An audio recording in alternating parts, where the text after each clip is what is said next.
গুরুত্বপূর্ণ ইস্যু আমাদের সামনে তুলে ধরলেন। সম্মানিত উপস্থিতি, আমি একটু আমাদের মাঝে একজন বিশেষ অতিথি উপস্থিত আছেন, আমাদের ক্লাইমেট অ্যাকশন প্রোগ্রামের সম্মানিত নির্বাহী পরিচালক আবুল কাশেম ভাই। আমি আবুল কাশেম ভাইকে অনুরোধ জানাবো আমাদের সাথে মঞ্চে আসার জন্য,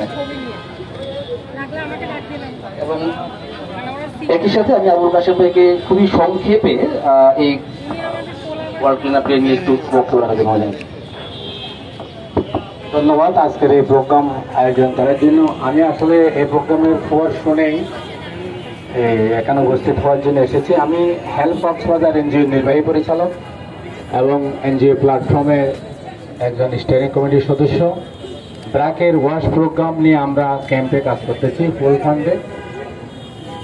আমরা ক্লাইমেট অ্যাকশন প্ল্যাটফর্ম নামে কক্সবাজার একটা প্ল্যাটফর্ম আমরা করেছি। আমরা বুঝতে পেরেছি যে আসলে কোনো প্রকল্প দিয়ে এত বড় মহৎ কাজ করা সম্ভব নয়।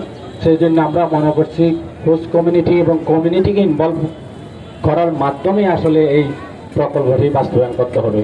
কারণ আমরা সবাই রাস্তার উপরে ময়লা করাকে বাহাদুরি মনে করি।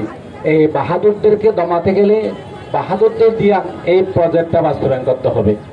অতএব প্রকল্প যে আসে, আমরা 3 মাস 1 বছর 3 বছরের জন্য যে কাজটা করে যাই, যাদের জন্য করে যাই তারাই বুঝে না যে আসলে আমরা কাদের জন্য কাজ করি। বরং সে এই মানুষগুলো আমাদের বোল ধরতে বেশি অভ্যস্ত, আমাদের কর্মীদেরকে বোল ধরতে অভ্যস্ত। তারা নিজেরা ময়লা করবে, আবর্জনা করবে এবং ক্লিন করার যে কথাটি তারা কোনোভাবে এনজয় করে না। সেই জন্য আমরা মনে করছি এই আজকের এই অনুষ্ঠানের মাধ্যমে যারা এখানে শুধু এবং উপস্থিত হয়েছেন তাদের উচিত কমিউনিটি এবং তাদের সাথে তাদের দোকানদার, তাদের হোটেল মালিক সবাইকে উদ্বুদ্ধ করা এবং সবার সহযোগিতা নিয়ে সবাই আর্থিকভাবে সাপোর্ট দিয়ে এই কাজটা করা উচিত বলে আমি মনে করি।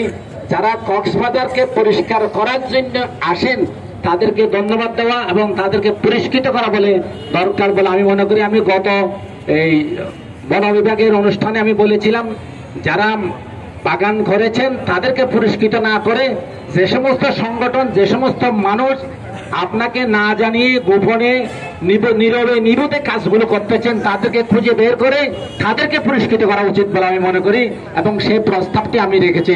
ইনশাল্লাহ আমরা আগামীতে চেষ্টা করব ব্র্যাক এবং অন্যান্য সংগঠনের মাধ্যমে যারা এই মহৎ কাজটি করতেছে তাদের খুঁজে বের করব এবং তাদেরকে পুরস্কৃত করব যারা এই ভালো কাজে অংশগ্রহণ করেছেন। ধন্যবাদ আপনাদের এই আয়োজনকে। আশা করি সফল এবং সার্থক হব আমরা। ধন্যবাদ সবাইকে। অসংখ্য ধন্যবাদ কাশেম ভাইকে। সম্মানিত উপস্থিতি, আমরা অনুষ্ঠান একদম শেষ করতে আমরা আজকে শুধুমাত্র বক্তব্যের মধ্য দিয়ে অনুষ্ঠানটা শেষ হয়ে যাবে এরকম না। এই বক্তব্য অনুষ্ঠান শেষে আমরা মূলত একটা পরিচ্ছন্নতা অভিযান পরিচালনা করব। আমাদের ডেডিকেটেড কিছু টিম লিডার রয়েছে যারা আপনাদের দেখিয়ে দিবে যে রাস্তার কোন কোন অংশ আমরা পরিচ্ছন্ন করবো। মূলত সেটাই আমাদের আজকের এই ড্রাইভের মূল উদ্দেশ্য। তো আমরা আশা করি যে আপনারা সেই থেকে স্বতঃস্ফূর্ত অংশগ্রহণ করবেন।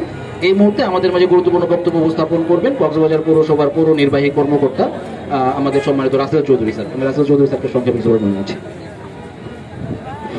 আউযু বিল্লাহি মিনাশ শাইতানির রাজিম। বিসমিল্লাহির রহমানির রহিম।